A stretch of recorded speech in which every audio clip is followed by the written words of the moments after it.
ನನ್ನ ಹಿಂದಿನ ಜೀವನ, ನನ್ನ ಹಿಂದಿನ ಹೋರಾಟದ ಇದು, ನಾನು ಆರಂಭದಲ್ಲಿದ್ದಂತ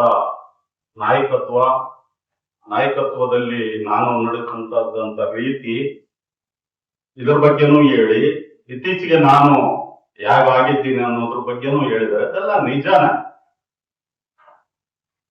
ಈಗ ನಮ್ಗೇನು ಅದರಿಂದ ಬೇಸರ ಏನಾಗಲ್ಲ. ಯಾಕಂದ್ರೆ ನಾವು ಹೇಗೆ ಇರ್ತೀವಿ ಅಂತ ನಮ್ಗೆ ಕಾಣಿಸಲ್ಲ. ಇನ್ನೊಬ್ರು ಅದನ್ನ ಹೇಳಿದಾಗ ನಮ್ಗೆ ಅರ್ಥ ಆಗ್ತದೆ ಅಷ್ಟೇ. ಇನ್ನೇನ್ ಬೇರೆ ವಿಚಾರ ಏನ್ ನೋಡಲ್ಲ. ಇವೆಲ್ಲರೂ ಸೇರಿ ಇವತ್ತು ಬಹಳ ಅಭಿಮಾನದಿಂದ ನನ್ನ ಇಲ್ಲಿ ಕರೆದಿ ಅಭಿನಂದಿಸ್ತಾ ಇದ್ದೀರಿ. ಅದಕ್ಕೆ ನಾನು ಚಿರಋಣಿಯಾಗಿದ್ದೀನಿ. ಇದು ಈ ಸಂದರ್ಭದಲ್ಲಿ ಬಹಳ ಸಂತೋಷದಿಂದ ಏನಿಲ್ಲ ನಾನು. ಯಾಕಂದ್ರೆ ನಾವು ಕಟ್ಟಿದಂತ ಮನೆ, ನಾವು ಏನು ಒಗ್ಗಟ್ಟಾಗಿರ್ಬೇಕು ಅಂತ ಎಲ್ಲರೂ ಸೇರಿ ಬಹಳ ಸಂತೋಷವಾಗಿರ್ಬೇಕಾದಂತ, ನಾವೆಲ್ಲರೂ ಸೇರಿ ಯಾವ ಜನಾಂಗ, ತಳಜ ಸಮುದಾಯ, ಇವತ್ತು ನಾವೆಲ್ಲರೂ ಸೇರಿ ಬಹಳ ಕಷ್ಟಪಟ್ಟು ಒಂದು 5-6 ಜನ ಕೋಲಾರ ಜಿಲ್ಲೆಯಲ್ಲಿ, ಇಡೀ ರಾಜ್ಯದಲ್ಲಿ ಎಲ್ಲರೂ ಸೇರಿ ಒಂದು 3 ಜನ ಆಗಿರ್ಬೋದು. ನಾವು ತುಂಬಾ ಹಗಲು ರಾತ್ರಿ ಕಷ್ಟಪಟ್ಟು ಬೆವರು ರಕ್ತ ಸುರಿಸಿ ಕಟ್ಟಿದಂತ ಸಂಘಟನೆ ಇವತ್ತು ಒಡೆದೋಗಿದೆ. ಆಮೇಲೆ ಯಾವ ಜನಾಂಗಗಳು ನಾವೆಲ್ಲ ಒಂದ್ ಮಾಡಿದಿರೋ ಸ್ಥಳ ಸಮುದಾಯ, ಅವೆಲ್ಲ ಕೂಡ ಚಿತ್ರ ಆಗೋಗಿದೆ.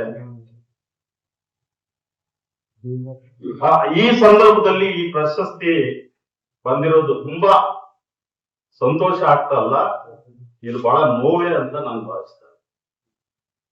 ಯಾಕಂದ್ರೆ ಇವತ್ತು ಮಾದಿಗರು ಬೇರೆ ಆಗಿದ್ದಾರೆ, ವಲಯರು ಬೇರೆ ಆಗಿದ್ದಾರೆ, ಬೋವಿ ಸಮಾಜ ಬೇರೆ ಆಗಿದ್ದಾರೆ. ಇವೆಲ್ಲ ಒಟ್ಟಾಗಿರ್ಬೇಕು, ಇವೆಲ್ಲ ಸಂತೋಷವಾಗಿರ್ಬೇಕು, ಇವೆಲ್ಲ ಒಂದು ಬಲಿಷ್ಠ ಸಮುದಾಯ ಆಗಿ ರಾಜಕೀಯ ಶಕ್ತಿಯಾಗಿ ಹೊರಹೊಮ್ಮಬೇಕಾಗಿತ್ತು ಅಂತ ನಮ್ಮ ಆಸೆ ಇದ್ದಿತ್ತು. ಅದಾಗುವ ಆದ್ರೆ ಕಾರಣಾಂತರಗಳಿಂದ ಕೇವಲ ಸಾಸಿವೆ ಅಷ್ಟು ಸಂತೋಷಕ್ಕೆ ಸಾಗರದಷ್ಟು ದುಃಖ ತಂದ್ಕೊಂಡಿರ್ಬೇಕು.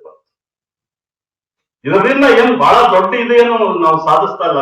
ವಲಯರಾಗ್ಬೋದು, ಮಾದಿಗರಾಗ್ಬೋದು, ಬೋವಿ ಸಮಾಜ ಆಗ್ಬೋದು, ಇನ್ನು ಉಳಿದ ಯಾವುದೇ ಸಮಾಜ ಆಗ್ಬೋದು. ಆದ್ರೆ ಇದರಿಂದ ಏನು ಸಂತೋಷವಾಗಿ ಏನಿಲ್ಲ. ಆದ್ರೆ ಬಹಳ ಎಲ್ಲರೂ ಸೇರಿ ಛಿದ್ರಾಗಿ ನಾವೆಲ್ಲ ಸೇರಿ ಮುಂದಿನ ದಿನಗಳಲ್ಲಿ ದುಃಖ ತಂದ್ಕೊಳ್ತೀವಿ ಅಂತ ಈ ಸಂದರ್ಭದಲ್ಲಿ ನನಗೆ ಅನಿಸ್ತಾ ಇದೆ. ನಾವು ಇನ್ನೆಷ್ಟು ದಿವಸ ಬದುಕಿದ್ರು ಏನೋ ಗೊತ್ತಿಲ್ಲ. ಆದ್ರೆ ಈ ಮುಂದಿನ ದಿನಗಳನ್ನ ಅಟ್ಲೀಸ್ಟ್ ಈ ಸಮಾಜಗಳನ್ನ ಮತ್ತೆ ಒಂದುಗೂಡಿಸೋಕೆ ಪ್ರಯತ್ನ ಹಾಕೋಣ ಅಂತ ಭಾವಿಸ್ತಾ ಇದ್ದೀನಿ ಈ ಸಂದರ್ಭದಲ್ಲಿ. ಆದ್ರೆ ಈ ಸಂದರ್ಭ ಬಹಳ ನೋವುದಿಂದನೇ ಈ ಪ್ರಶಸ್ತಿ, ಮೊನ್ನೆ ಈ ಪ್ರಶಸ್ತಿನೂ ಸ್ವೀಕರಿಸಿದ್ದೀನಿ. ಯಾಕಂದ್ರೆ ಅಷ್ಟು ಛಿದ್ರ ಆಗೋಗಿದೆ. ಒಬ್ಬರ ಮೇಲೆ ಒಬ್ಬರಿಗೆ ನಂಬಿಕೆನೂ ಇಲ್ಲ, ಪ್ರೀತಿ ಇಲ್ಲ, ವಿಶ್ವಾಸ ಇಲ್ಲ.